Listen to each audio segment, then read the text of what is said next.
Good morning students. Vidya Bharati public senior secondary school Etawah Bhopji Chomu Jaipur के YouTube channel पर आप सभी का हार्दिक स्वागत है। डियर स्टूडेंट्स, हम बात कर रहे थे प्लांट फिजियोलॉजी और उसमें हमारा जो टॉपिक था वो था फोटोसिंथेसिस, प्रकाश संश्लेषण। और प्रकाश संश्लेषण में हम बात कर रहे थे अप्रकाशिक अभिक्रिया की, जहाँ हमने बात की C3 साइकिल, और आज हम पढ़ेंगे C4 साइकिल, C4 चक्र। C4 साइकिल की बात करेंगे। सबसे पहले तो हम यहाँ ये समझें कि C4 साइकिल जो है, इसे C4 साइकिल क्यों कहा गया है, किन्होंने C4 चक्र की खोज की है और C4 चक्र जो है कौन से प्लांट्स में हमें देखने को मिलता है, और C4 चक्र जो संपन्न होता है उन पादपों की क्या शारीरिक संरचना पाई जाती है, ऐसी क्या विशेषताएं हैं जिनके कारण उनमें C4 साइकिल हमें देखने को मिलता है। तो सबसे पहले तो हम यहाँ देखें तो वैसे तो C4 साइकिल जो है इसको सबसे पहले समझाने का प्रयास किया था सन 1965 में कोटचोक ने। 1965 में एक वैज्ञानिक थे कोटचोक, इन्होंने C4 साइकिल को गन्ना में देखा और सबसे पहले वहाँ बनने वाला 4 कार्बन युक्त जो यौगिक था ऑक्जेलो एसिटिक एसिड, उसके बारे में जानकारी दी, लेकिन ये पूर्णतया C4 साइकिल को समझाने में असक्षम रहे। इनके बाद में 1965 में आए हैच व स्लेक नामक वैज्ञानिक ने गन्ना में, किसमें, गन्ना में, शुगर कैन में C4 चक्र की संपूर्ण जानकारी दी, संपूर्ण जानकारी दी। और इसीलिए यहाँ हैच स्लेक ने गन्ना में C4 चक्र को समझाया, इसलिए इस साइकिल को हम हैच स्लेक चक्र के नाम से भी जानते हैं, हैच स्लेक चक्र के नाम से भी जानते हैं। अब C4 चक्र जो है वो किन पादपों में, तो C4 जो प्लांट्स होते हैं, C4 जो पादप होते हैं उनमें C4 चक्र देखने को मिलता है। अधिकांश मोनोकोट्स जो हैं, अधिकांश एक बीजपत्री, अधिकांश एक बीजपत्री मोनोकोट्स पादपों में हमें C4 साइकिल देखने को मिलता है। जैसे हम बात करें गन्ना है, मक्का है, बाजरा है आदि में। लेकिन कुछ द्विबीजपत्री जो पादप हैं उनमें भी हमें C4 साइकिल देखने को मिलता है, जैसे अमरेंथस और यूफोरबिया आदि जो प्लांट्स हैं इनमें भी हमें C4 साइकिल देखने को मिलता है। अर्थात बथुआ और चौलाई जैसे जो प्लांट्स हैं उनमें भी C4 चक्र देखने को मिलता है। अब यहाँ इस साइकिल को C4 साइकिल क्यों कहा गया है, देखो C3 साइकिल जो था उस C3 चक्र में हमने बात की थी CO2 ग्रहण करने के बाद में RUBP वहाँ CO2 ग्राही था जो 5 कार्बन युक्त यौगिक था, और RUBP जैसे ही CO2 को ग्रहण करता है वो 2 मॉलिक्यूल बना लेता है, किसके, PGA के, किसके बनाता है, PGA। और वहाँ जो PGA बन रहा था, फास्फोग्लिसरिक जो एसिड बन रहा था वो फास्फोग्लिसरिक एसिड कैसा था, 3 कार्बन वाला यौगिक था। ऐसे ही CO2 ग्रहण करने के बाद में यहाँ प्रथम जो स्थायी यौगिक बढ़ता है, यहाँ प्रथम स्थायी यौगिक कैसा होता है, 4 कार्बन युक्त होता है, और वह 4 कार्बन युक्त यौगिक जो है वो है OAA, ऑक्जेलो एसिटिक एसिड का यहाँ क्या होता है निर्माण, इसलिए इस साइकिल को हम क्या कहते हैं C4 साइकिल कहते हैं। क्या कहते हैं C4 साइकिल कहते हैं। अब C4 चक्र जो है वो हमें कौन से प्लांट्स में C4 पादपों में देखने को मिलता है। अब इन पादपों की क्या विशेषता यहाँ देखने को मिलती है उसकी हम बात करें तो जैसे यहाँ ये कोई C4 प्लांट्स की क्या है पत्ती है, C4 प्लांट्स पादपों की क्या है पत्ती है, पर्ण है। इस पर्ण का हम यदि अनुप्रस्थ काट देखें तो इन C4 पादपों में एक विशिष्ट प्रकार की शारीरिकी पाई जाती है जिसे क्रेंज शारीरिकी या हम कहते हैं क्रेंज एनाटोमी।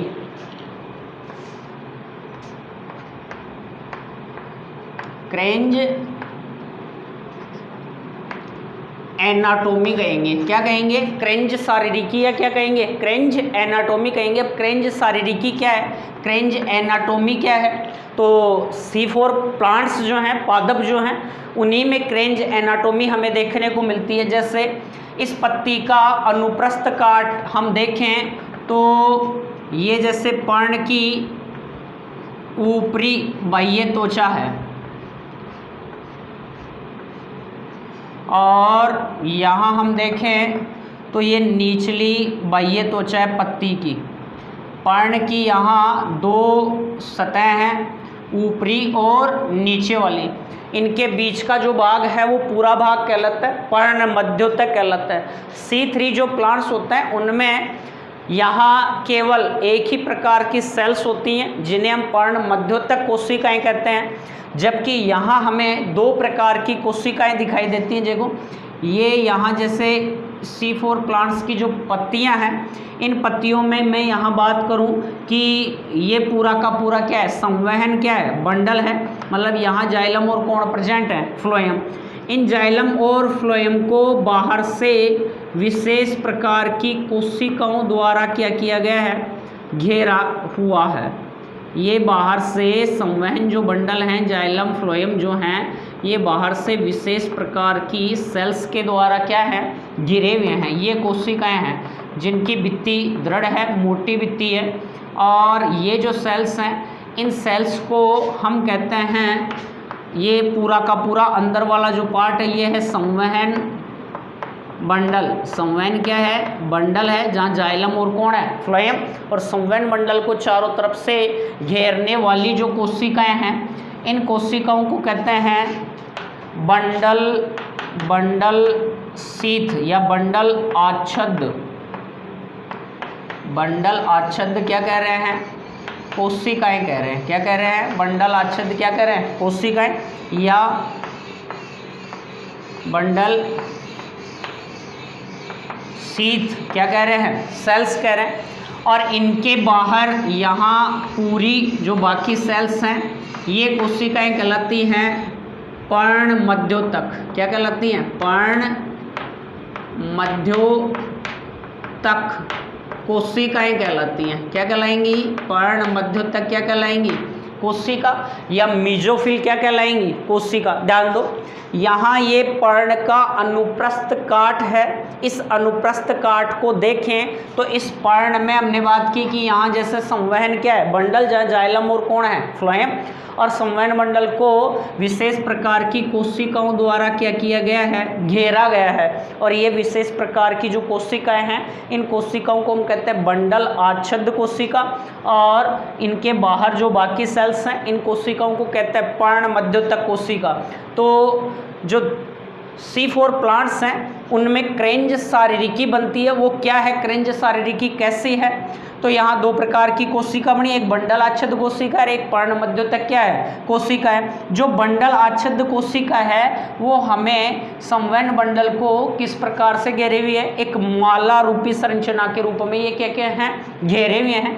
तो माला समान कैसी हैं माला समान कोशिकाओं द्वारा पूरा संवहन मंडल घिरा हुआ है, और ये जो माला है इसे ग्रीक भाषा में कहते हैं क्रेंज। क्या कहते हैं क्रेंज। और इस प्रकार की जो शारीरिक संरचना हमें देखने को मिलती है C4 पादपों की पत्तियों में, उसे हम कहेंगे क्रेंज शारीरिकी। क्या कहेंगे? क्रेंज शारीरिकी। तो यही क्रेंज शारीरिकी है या क्रेंज एनाटोमी है। अब यहाँ हम देखें तो जो पर्ण मध्योतक कोशिकाएं हैं, इन पर्ण मध्योतक कोशिकाओं में हम देखें तो हरित लवक छोटे हैं, सुविकसित ग्रेनायुक्त है। छोटे और सुविकसित क्या है? ग्रेनायुक्त। तो पर्ण मध्योतक कोशिकाओं में जो हरित लवक होगा वो कैसा है? ग्रेनायुक्त है। कैसा है? ग्रेनायुक्त।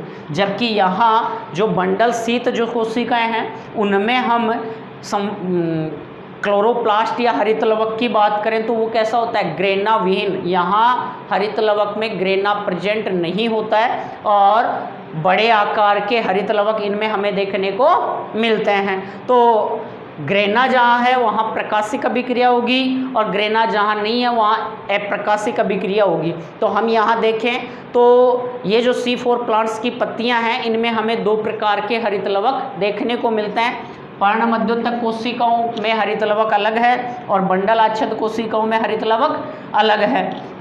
यहाँ सुविकसित ग्रेनायुक्त हरित लवक है, मतलब प्रकाशिक जो अभिक्रिया होगी वो ग्रेना पर्ण मध्योतक कोशिकाओं में, अप्रकाशिक जो अभिक्रिया होगी वो कहाँ होगी? बंडल आच्छादित कहाँ पर होगी? कोशिकाओं में या सेल्स के अंदर हमें देखने को मिलती है। तो यहाँ C3 प्लांट्स में तो हम देखें तो पूरी जो प्रकाशिक अप्रकाशिक अभिक्रिया की बात करें वो पर्ण मध्योतक कोशिकाओं में पाई जाती है, देखने को मिलती है। लेकिन यहाँ दो प्रकार की कोशिकाओं में प्रकाश संश्लेषण की जो क्रिया है वो हमें देखने को मिलेगी। तो ये जो शारीरिक संरचना है इसी को हम क्या कह रहे हैं? क्रेंज शारीरिकी या क्या कह रहे हैं? क्रेंज एनाटोमी। अब जो C4 चक्र है वो किस प्रकार से संपन्न होता है? किस प्रकार से संपन्न होता है? क्या C4 साइकिल की क्रिया विधि है? ये जो बंडल आच्छादित कोशिकाएं हमें दिखाई दे रही हैं, इन बंडल आच्छादित कोशिकाओं का यहाँ महत्वपूर्ण रोल है। और जो प्लांट C4 प्लांट्स हैं उनमें ये एक नष्टकारी क्रिया को क्या करते हैं? रोकते हैं, जिसे फोटो रेस्पायरेशन कहते हैं, प्रकाश श्वसन कहते हैं। वो प्रकाश श्वसन हमें C4 प्लांट्स में देखने को नहीं मिलता, जबकि C3 जो प्लांट्स हैं उनमें हमें प्रकाश श्वसन की क्रिया जो है वो देखने को मिलती है। तो उससे पहले हम इसको समझें, प्रकाश श्वसन के ऊपर थोड़ा सा ध्यान अपना अट्रैक्ट करते हैं। देखो क्या है प्रकाश श्वसन।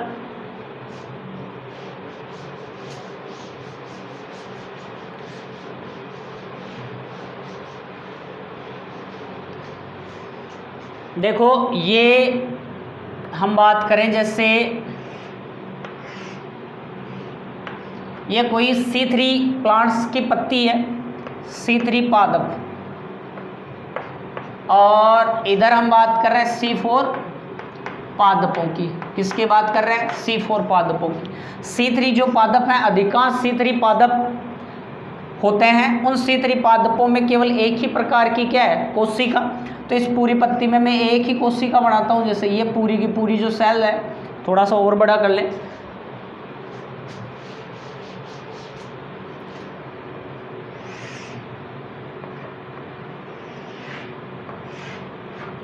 ये पूरी की पूरी पत्ती में एक ही यहाँ क्या है? जैसे सेल बना रहा हूँ। बहुत सारी पर्ण मध्योतक क्या होती है? कोशिकाएं। हम केवल एक मीजोफिल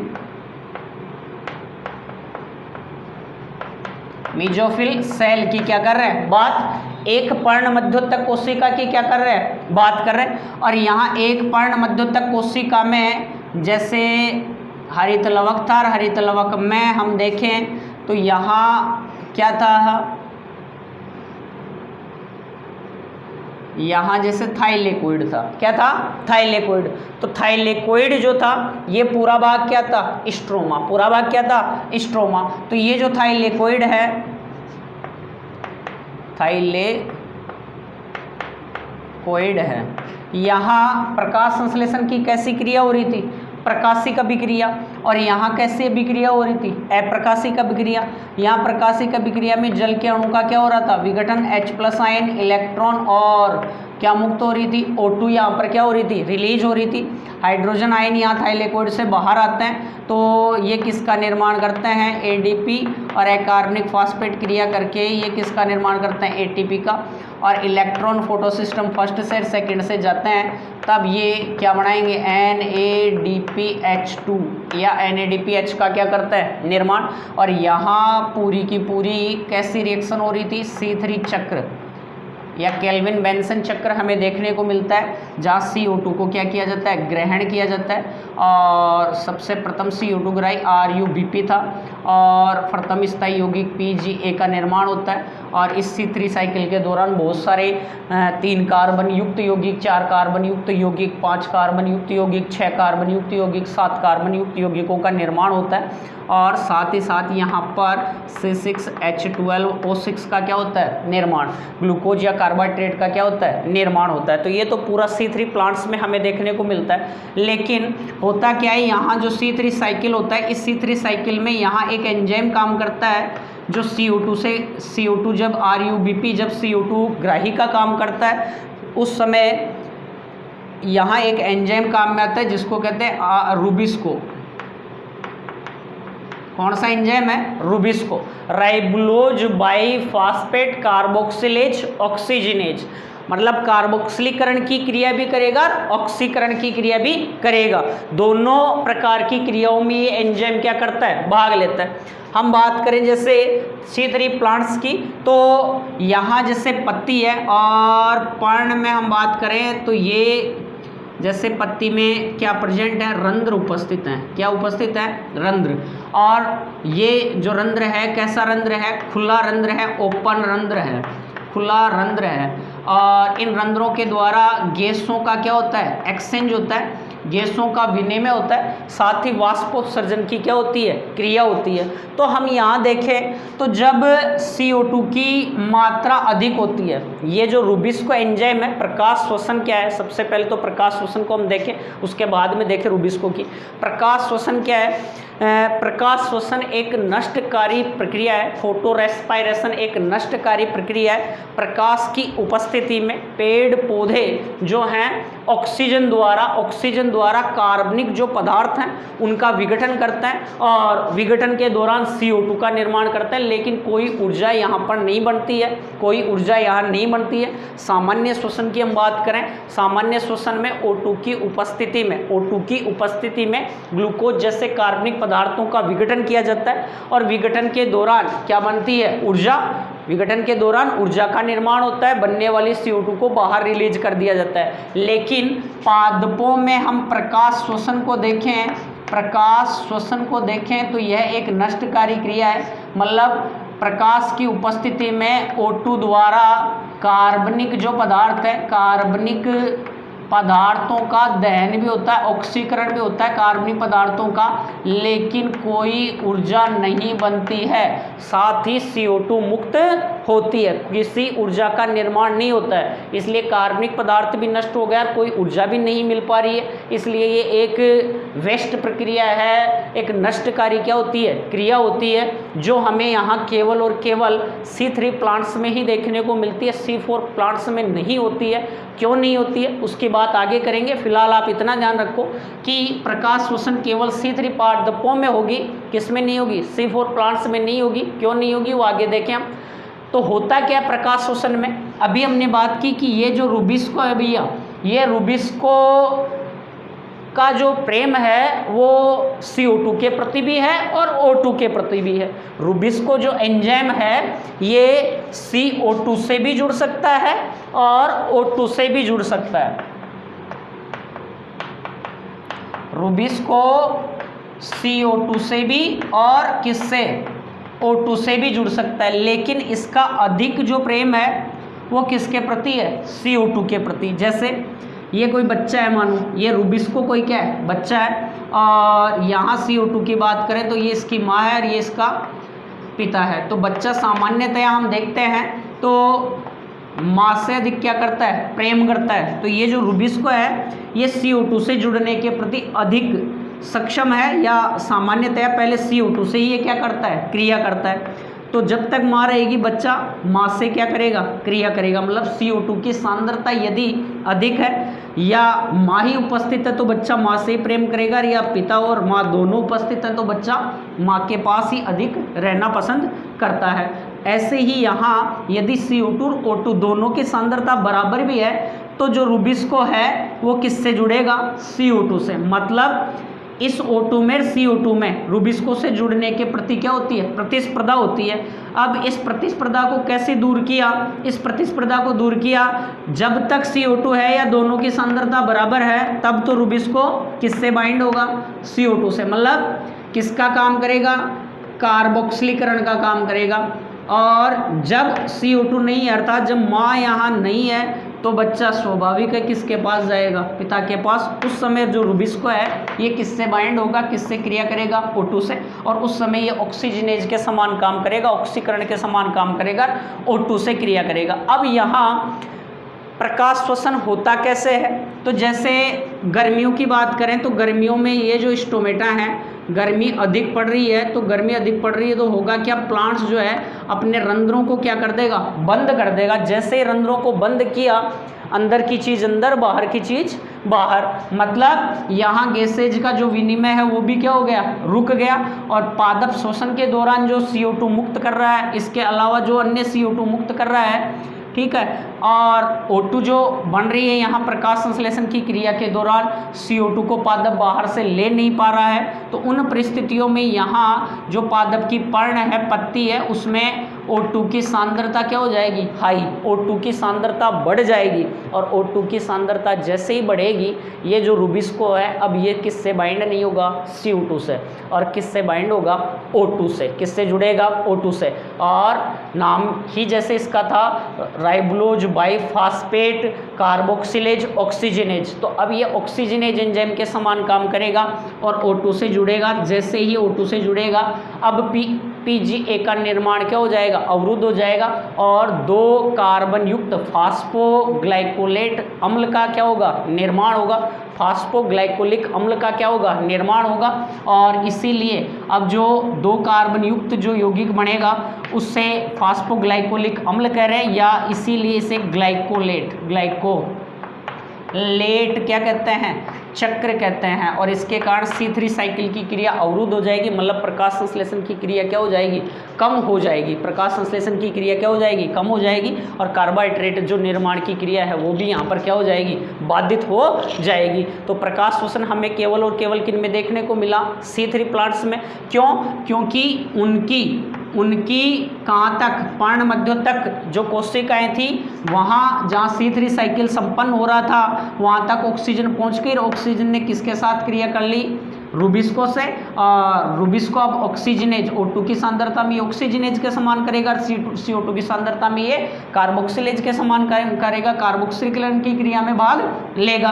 तो जैसे ऑक्सीडेशन होगा तो PGA का निर्माण क्या हो जाएगा? कम हो जाएगा और पूरा C3 साइकिल ही क्या होगा? प्रभावित। अब यहाँ PGA न बनकर कौन बनेगा? 2 कार्बन युक्त फास्फोग्लाइकोलेट अम्ल का क्या होता है? निर्माण। इसलिए इसे ग्लाइकोलेट क्या कहता है? चक्र भी कहा जाता है। तो प्रकाश संश्लेषण की जो दर थी वो यहाँ क्या हो जाती है? अवरुद्ध हो जाती है। जबकि C4 प्लांट्स में हमें प्रकाश संश्लेषण की जो C3 साइकिल होता है, ऐसा नहीं है कि C4 प्लांट्स है उनमें केवल C3 साइकिल ही संपन्न होगा, उनमें C4 साइकिल ही संपन्न होगा, उनमें C3 साइकिल भी देखने को मिलता है।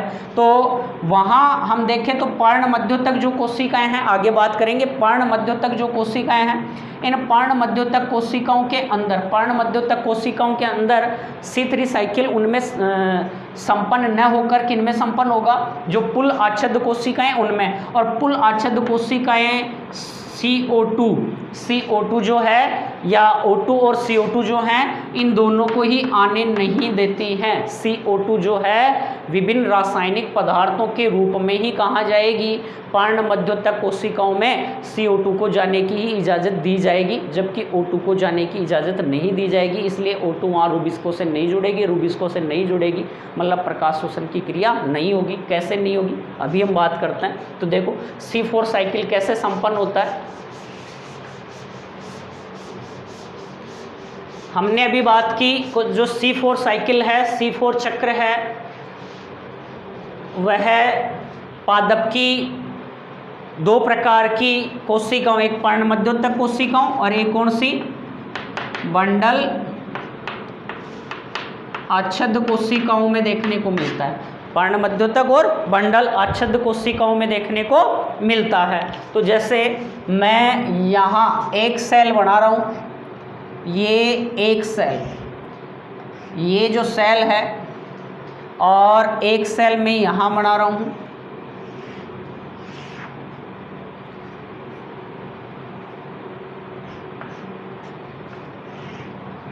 ठीक है।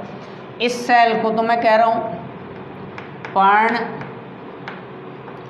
मध्योतक कोशिका, मेसोफिल कोशिका, और ये जो है ये है बंडल शीथ कोशिका, बंडल आच्छादित कोशिका।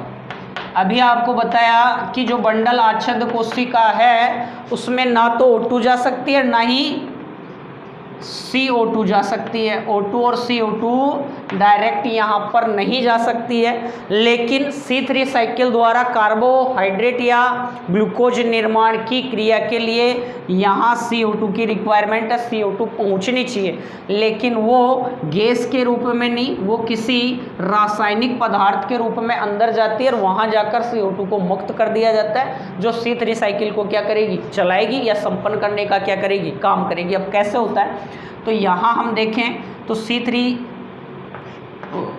साइकिल और C4 साइकिल दोनों संपन्न होंगे C4 पादपों में।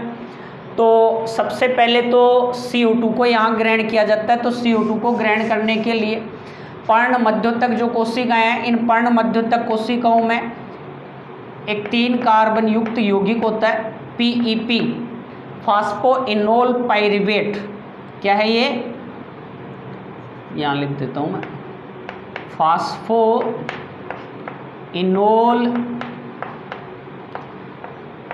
पाइरुवेट है। फास्फोइनोल क्या है, पाइरुवेट। कैसा, 3 कार्बन क्या है, युक्त यौगिक है। सबसे पहले C4 जो साइकिल हो रहा है, ये पूरा C4 चक्र है। इस C4 साइकिल में CO2 को ग्रहण करने वाला 3 कार्बन युक्त यौगिक है, जबकि C3 साइकिल में हमने क्या पढ़ा था, CO2 ग्राही जो यौगिक था वो कौन था, रूबिस्को, कौन था, सॉरी RUBP था, कौन था, RUBP। जबकि यहाँ कौन है, पैप, फास्फोइनोल पाइरुवेट या फास्फोइनोल पाइरुविक अम्ल है। ये CO2 को क्या करेगा, ग्रहण करेगा, और CO2 को ग्रहण करते ही एक CO2 अणु को ग्रहण करेगा।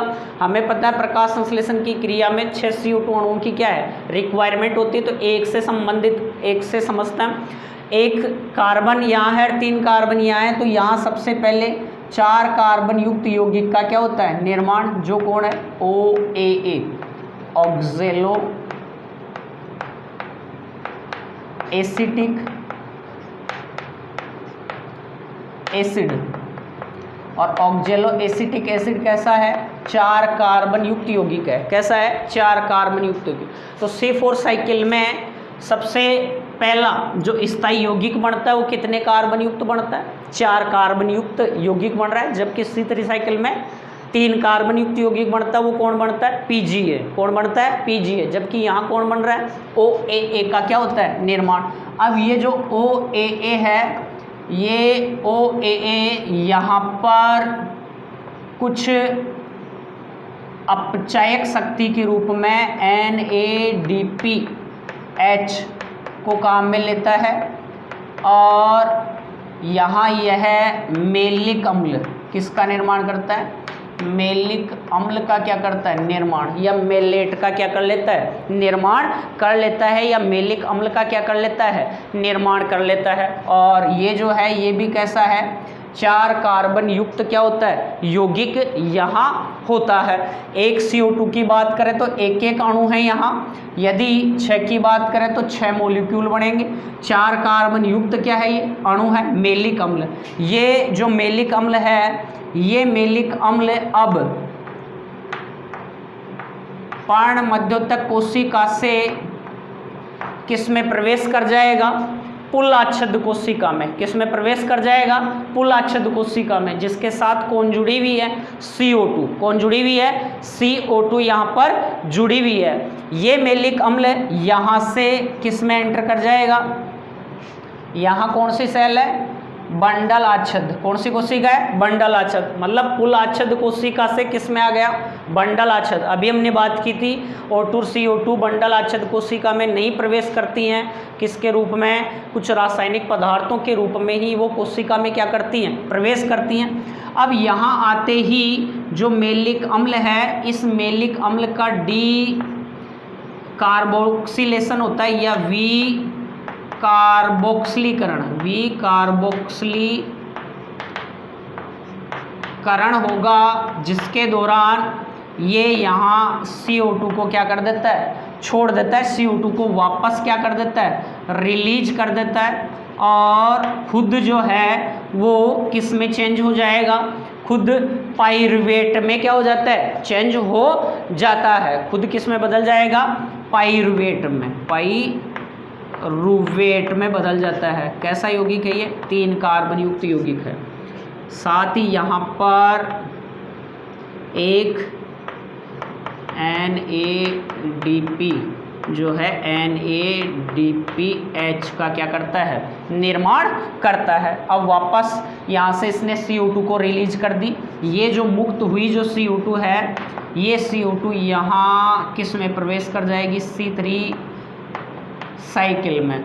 और CO2 को ग्रहण करने वाला यहाँ यौगिक कौन सा था? RUBP। कौन था? RUBP। और RUBP जैसे CO2 को लिया, ये किसका निर्माण कर लिया? PGA का। इसके बाद में 3 कार्बन युक्त, 4 कार्बन युक्त, 5 कार्बन युक्त, जैसे 4 कार्बन युक्त यौगिक बनता है C3 साइकिल में एरिथ्रोज 4 फास्फेट, 5 कार्बन युक्त यौगिक बनता है जाइलोज 5 फास्फेट, 6 कार्बन युक्त यौगिक बनता है फ्रक्टोज 6 फास्फेट, 7 कार्बन युक्त यौगिक बनता है सूडोहेप्टुलेज 7 फास्फेट। तो इस प्रकार से यहाँ 3 कार्बन युक्त, 4 कार्बन, 5 कार्बन युक्त, 6 कार्बन, 7 कार्बन युक्त अनेक यौगिकों का क्या होता है? निर्माण। साथ ही C3 साइकिल के दौरान यहाँ क्या बनता है? ग्लूकोज या कार्बोहाइड्रेट का क्या होता है? निर्माण। ग्लूकोज या कार्बोहाइड्रेट का क्या होता है? निर्माण हो जाता है। तो C4 जो प्लांट्स हैं उनमें ये नहीं कि C4 चक्र ही देखने को मिल रहा है, C3 चक्र भी यहाँ पर पाया जाता है। और C3 साइकिल के दौरान ही ग्लूकोज या कार्बोहाइड्रेट का क्या होता है? निर्माण। यहाँ जो बंडल आच्छद जो कोशिकाएं हैं, वो बंडल आच्छद कोशिकाएं O2 और CO2 दोनों को अंदर नहीं आने देती। जो CO2 है वो किसके रूप में? विभिन्न पदार्थों के रूप में, रसायन के रूप में ही अंदर आती है। जैसे यहाँ विकार्बोक्सिलीकरण की क्रिया हुई, और विकार्बोक्सिलीकरण की क्रिया के दौरान यहाँ CO2 को क्या कर दिया? छोड़ दिया। एक कार्बन या मुक्त कर दिया, CO2 छोड़ दी, और CO2 वापस C3 साइकिल में प्रवेश करके ग्लूकोज का क्या करती है? निर्माण करती है। अब जो पाइरुवेट बना 3 कार्बन वाला, ये पाइरुवेट वापस किस में प्रवेश करेगा? पर्णमध्योतक कोशिकाओं में, और ये यहाँ पर वापस फॉस्फोइनोल पाइरुवेट का क्या कर लेगा? निर्माण। लेकिन यहाँ कुछ ऊर्जा की आवश्यकता होती है। एक ATP यहाँ पर खर्च होता है, और ADP प्लस अकार्बनिक फास्फेट का क्या होता है? निर्माण होता है। तो एक ATP यहाँ पर क्या होता है? खर्च होता है। तो साथ ही CO2 का यहाँ C4 साइकिल में हम देखें ना, तो CO2 का जो स्वांगीकरण है वो 2 बार होता है, जबकि C3 जो प्लांट्स होते हैं उनमें CO2 का स्वांगीकरण 1 बार होता है। वहाँ हमने बात की थी जो ऊर्जा है, उस ऊर्जा के रूप में 18 ATP की और 12 NADPH की रिक्वायरमेंट होती है। यहाँ CO2 का जो स्वांगीकरण है वो कितनी बार होता है? 2 बार होता है। इसलिए 2 बार होता है, इसके लिए 12 अतिरिक्त ATP अणुओं की क्या पड़ती है? आवश्यकता पड़ती है। तो C3 साइकिल में तो कुल हम बात करें तो 18 ATP काम में आते हैं, और 12 NADPH काम में आते हैं। जबकि C4 जो प्लांट्स हैं उनमें 12 अतिरिक्त ATP अणुओं की क्या पड़ेगी? आवश्यकता पड़ेगी। तो 30 ATP अणुओं की यहाँ आवश्यकता पड़ती है। किसमें? C4 चक्र के अंतर्गत। जबकि C3 चक्र में केवल 18 ATP अणुओं की आवश्यकता पड़ रही है। क्यों? क्योंकि यहाँ CO2 का जो स्वांगीकरण है वो कितनी बार होता है? 2 बार। इसलिए यहाँ 12 अतिरिक्त ATP अणु लगते हैं। तो C3 चक्र में पूछे टोटल कितने ATP खर्च होते हैं तो 18, C4 में पूछे तो टोटल कितने ATP खर्च होते हैं 30 ATP यहाँ पर क्या होते हैं खर्च होते हैं। तो यहाँ आपको समझ में आया कि किस प्रकार से यहाँ प्रकाश शोषण नहीं होगा। अब प्रकाश शोषण क्यों नहीं होगा, देखो यहाँ केवल विभिन्न पदार्थों के रूप में कौन प्रवेश कर रहा है CO2, जबकि कौन नहीं आ रही है O2, इसलिए यहाँ जो एंजाइम काम कर रहा है कौन सा रूबिस्को। ये रूबिस्को एंजाइम ऑक्सीजन है ही नहीं, ऑक्सीजन है ही नहीं तो ऑक्सीजन से जुड़ेगा नहीं, ऑक्सीजन से जुड़ेगा नहीं तो प्रकाश शोषण की क्रिया नहीं होगी। तो यदि CO2 की कम सांद्रता है, CO2 की सांद्रता कम है, तब भी यहाँ C4 जो प्लांट्स हैं उनमें C3 साइकिल रुकने वाला नहीं है, जबकि C4 जो प्लांट्स हैं उनमें यदि CO2 की सांद्रता कम हो गई तो CO2 की सांद्रता कम होने पर उनमें C3 साइकिल की क्रिया रुक जाएगी, मतलब प्रकाश संश्लेषण की क्रिया क्या होगी बाधित होगी, प्रभावित होगी। अब आप C3 साइकिल में और C4 साइकिल में क्या कर सकते हैं, अंतर कर सकते हैं, जिसको हम निम्न प्रकार से समझते हैं C3 साइकिल में C4 साइकिल में क्या अंतर है। पहला अंतर C3 साइकिल जो है वो किन में देखने को मिलता है, C3 प्लांट्स में देखने को मिलता है, C4 साइकिल जो है वो C4 प्लांट्स में देखने को मिलता है। दूसरी हम आगे बात करें, C3 साइकिल जो है उसमें CO2 जो ग्राही होता है वो यहाँ तो देखो C4 में तो कौन है PEP, जबकि वहाँ C4 जो C3 जो प्लांट्स होते हैं उनमें CO2 ग्राही जो यौगिक होता है वो कौन होता है RUBP होता है, कौन होता है RUBP, जबकि यहाँ कौन है PEP फास्फोइनोल पायरुविक एसिड। साथ ही यहाँ पर एक चीज़ और है, वहाँ रूबिस्को एंजाइम काम करता है, यहाँ फास्फोइनोल पेप्सिको, फास्फोइनोल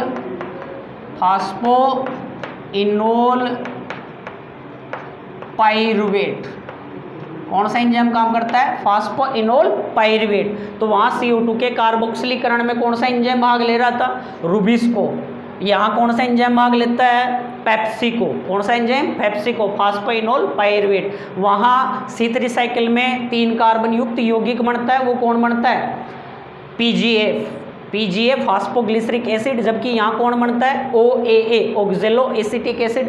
C3 जो प्लांट्स होते हैं उनमें एक नष्टकारी क्रिया प्रकाश शोषण होता है, फोटो रेस्पायरेशन होता है, जबकि C4 प्लांट्स में फोटो रेस्पायरेशन जैसी कोई क्रिया नहीं होती है। C3 जो साइकिल होता है, C3 चक्र जो होता है उसमें टोटल 18 ATP खर्च होते हैं, क्योंकि वहाँ CO2 का स्वांगीकरण केवल एक बार होता है, जबकि यहाँ टोटल हम बात करें तो कितने ATP खर्च होते हैं C4 साइकिल में 30 ATP खर्च होता है, क्योंकि यहाँ CO2 का जो स्वांगीकरण है वो कितनी बार होता है 2 बार। C3 साइकिल जो है उस C3 साइकिल में केवल एक ही प्रकार की जो कोशिकाएं होती हैं पर्ण मध्योतक कोशिकाएं या मीजोफिल कोशिकाएं, उन्हीं में C3 साइकिल संपन्न होता है, जबकि यहाँ पर C4 साइकिल 2 प्रकार की कोशिकाओं में संपन्न होता है, मतलब यहाँ 2 प्रकार के हरित लवक पाए जाते हैं, एक जो है वो है बंडल आच्छादित कोशिका, एक है पर्ण मध्योतक कोशिका। C3 जो प्लांट्स हैं उनमें किसी प्रकार की क्रेंज शारीरिकी या क्रेंज एनाटोमी देखने को नहीं मिलती, मतलब C3 साइकिल में क्रेंज शारीरिकी नहीं होती है, जबकि C4 साइकिल जो है वो उसमें क्रेंज शारीरिकी देखने को मिलती है। तो इस प्रकार से हमने यहाँ C3 साइकिल और C4 साइकिल की क्या की है बात की है। धन्यवाद सभी को, जय हिंद जय भारत।